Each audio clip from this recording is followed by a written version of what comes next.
Ya, Assalamualaikum warahmatullahi wabarakatuh. Perkenalkan, nama saya Kurnia Jatiwibowo dari IF 4205. Saya akan mempresentasikan hasil tugas besar Machine Learning atau pembelajaran mesin. Saya mengambil tema yaitu kendaraan. Yang pertama, saya import library yang dibutuhkan. Yang selanjutnya, kita import kendaraan train CSV-nya yang akan diolah. Lalu kita uh, akan memahami bagaimana datanya itu bisa melihat dengan info dari data type, kolom, dan non-null jumlah data yang non-null. Nah,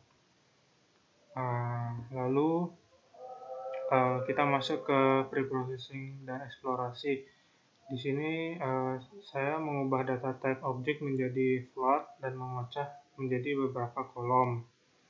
Nah, di sini saya memakai getDummies, yaitu untuk mengubah menjadi float. Nah, yang akan menghasilkan seperti ini.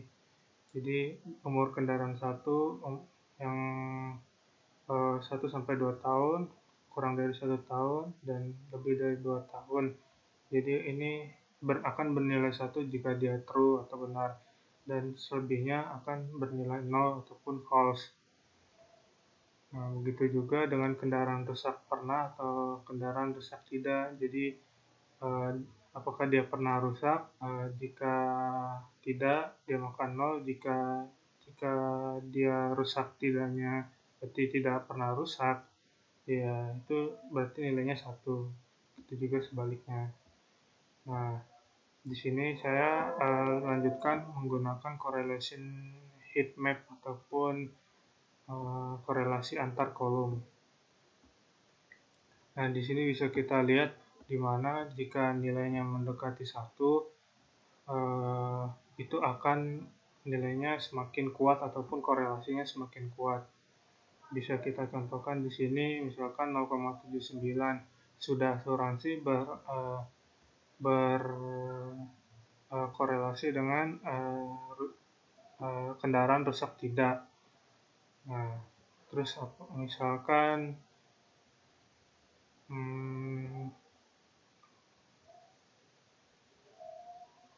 selanjutnya yaitu ada sudah asuransi dengan kendaraan rusak tidak, itu juga sangat berkorelasi. Nah, lanjutnya kita mengassign kolom yang akan digunakan ataupun yang akan di preprocessing oleh kita, yaitu kendaraan rusak tidak, lama berlangganan, premi, dan tertarik. Nah, di sini kita langsung mengassign-nya saja. Jadi isinya itu ada 4 kolom ini. Nah, lalu di sini looping isi kolom dataset menggunakan nilai terbanyak ataupun modus yang ada nilainya yang kosong, tapi kita isi nilai dengan nilai yang terbanyak ataupun modusnya. Nah, di keempat kolom ini. Nah, terus kita melihat datanya yang 5 awal aja, data teratas. Nah, di sini kita untuk melihat berapa sih shape atau besarnya data kita. Nah, lalu di sini ada drop duplicate, yaitu untuk mendrop yang data yang sama ataupun data yang berulang. Yang awalnya 28.000 sekian. Nah, jadi tetap berarti tidak ada data yang duplikat. Nah, karena sebelumnya masih murni, terus di drop dulu baru data yang ori yang sudah di drop duplikatnya. Nah, lalu di sini ada sum null, yaitu untuk menjumlahkan nilai 0. Apakah nilai yang nol yang tidak ada datanya. Nah, di sini kita bisa lihat 0 jadi tidak ada. Nah, di sini kita lihat lagi panjang dari lebar atau panjang dari dataset kita. Nah, di sini selanjutnya saya menggunakan feature scaling normalization, yaitu mengambil nilai max dari si dataset tersebut, lalu kita di dataset yang sebelumnya ataupun yang old dibagi data max-nya, lalu menghasilkan data trend yang sudah di feature scaling normalisasi ataupun agar nilainya tidak terlalu berjauhan jaraknya. Nah, masuk ke clustering, yaitu ada Euclidean distance untuk menghitung ataupun memberikan distance ataupun jarak dari antar sentroid. Nah, di sini rumus dari si Euclidean itu akar dari X kurangi Y dikuadratin. Nah, seperti itu. Ntar akan diartikan distance-nya. Nah, terus ini ada fungsi utamanya itu K-means. Nah, di sini ada parameter K, yaitu jumlah sentroidnya, ada max iterasi, dan ada data frame-nya yang bakal kita masukin juga. Nah, singkatnya, di sini for-nya untuk mengulangi sentroid sebanyak K dan merandom nilai sentroidnya. Lalu kita looping sampai max iterasi yang kita inginkan. Lalu kita looping lagi. Kita tuh mau sebanyak berapa sih clusteringnya atau K-nya sentroidnya. Lalu looping yang ini sebanyak data dan mengassign nilai distance antar sentroidnya. Jadi si Euclidean ini sudah masuk dan kita mengassign dengan sentroidnya. Nah, lalu di dalam selanjutnya ini assign ke dalam temporary centroid ataupun centroid yang sebelumnya kita sudah buat. Jadi ini kita untuk membuat centroid lagi.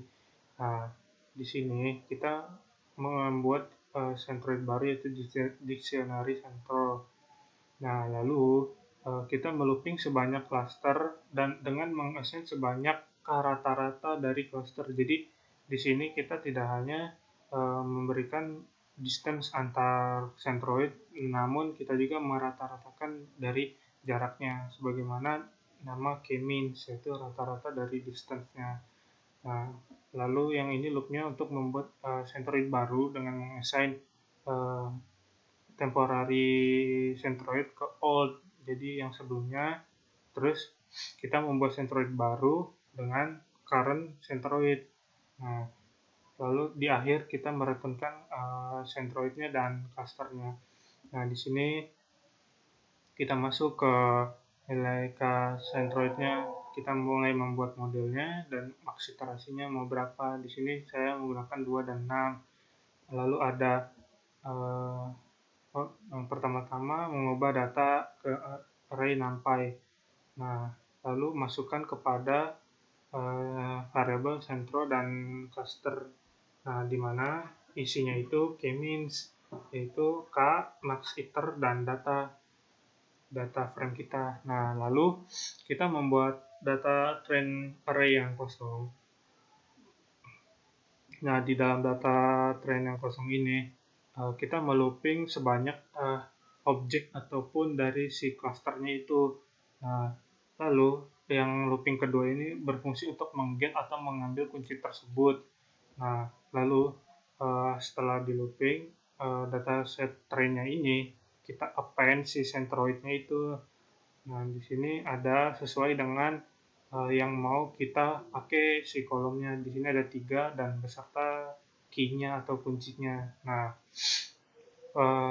lalu kita convert lagi ke data frame si datasetnya tadi. Nah, udah di convert, terus langsung kita menggunakan columns lagi untuk mengassign kolom mana yang mau diambil oleh kita. Ini hasilnya. Nah, terus untuk meloop memastikan centroidnya itu ada. Nah, di sini saya tadi menggunakan K2, maka centroidnya ada 2. Ini nilainya beserta distance-nya. Nah, terus di sini tuh kita meloopingkan sebanyak cluster item.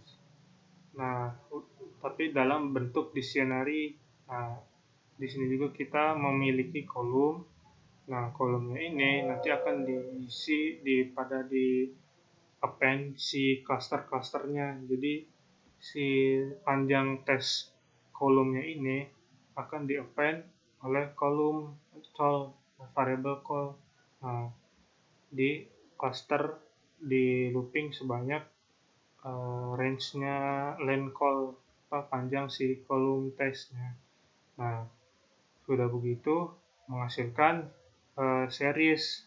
Jadi si ini kita meloopingkan clusternya, oh ini low cluster 1, oh ini low cluster 2. Nah, sudah begitu di tahap akhir clustering kita memplot atau memfigurkan clustering kita. Singkatnya ini meloopingkan sebanyak kdata ataupun clusteringnya ataupun centroidnya, lalu memasukkan kolom apa yang mau dipakai. Di sini ada premi, lama berlangganan, kendaraan rusak tidak, nah atau warnanya green dan blue. Nah, akan menghasilkan clustering sebagai berikut yang berbentuk 3D. Nah, selanjutnya pada evaluasi saya menggunakan koefisien siluet. Nah, di sini ada estimate koefisien.